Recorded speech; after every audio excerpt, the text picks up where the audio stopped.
Hello students, 10th board exam English ग्रामरचा do as डायरेक्टरचा question number 5 आहे. आपण या सिरीजमध्ये सगळे तुमचे 10वीच्या पुस्तकातले प्रश्न सोडवतोय.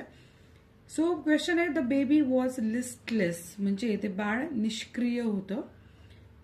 तर ऍड अ क्वेश्चन टॅग. तर इथे क्वेश्चन टॅग आपल्याला करायचं. तर क्वेश्चन टॅगचा सगळ्यात पहिला नियम आहे, ह्या वाक्याचा काळ कोणता आहे बघायचं. या वाक्याचा काळ काय, वॉज आल्यामुळे हा पास्ट टेन्स आहे, भूतकाळी वाक्य आहे. आता या वाक्याचा काळ कळाला तुम्हाला. दुसरं बघायचं की हे वाक्य होकारात्मक आहे की नकारात्मक आहे, म्हणजे पॉझिटिव्ह सेंटेन्स आहे की निगेटिव्ह. इथे कुठेही नॉट नाहीये, नेव्हर नाहीये, नो नाहीये, याचा अर्थ हे सेंटेन्स पॉझिटिव्ह नोटवर आहे. क्वेश्चन टॅग हा नेहमी कसा करायचा असतो, पॉझिटिव्ह वाक्य असेल तर निगेटिव्ह क्वेश्चन टॅग करायचा, निगेटिव्ह वाक्य असेल तर पॉझिटिव्ह क्वेश्चन टॅग करायचा. आणि क्वेश्चन टॅग लिहिताना तत्पूर्वी काय करायचं, वाक्य पहिलं लिहायचं. इथे काय, द बेबी वॉज लिस्टलेस. तर हे आपण पूर्ण इथे वाक्य लिहायचं, the baby was listless.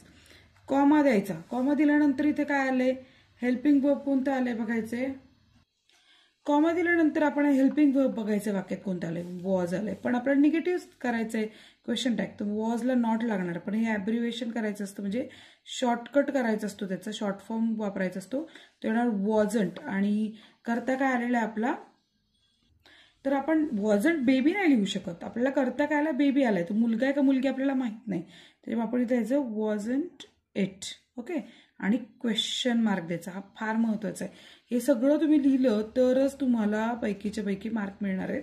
Video आवडल्यास लाईक करा आणि तुमचा कोणताही प्रश्न असेल बिंदास विचारा, त्याचं उत्तर मी कमेंटमध्ये नक्की देईल.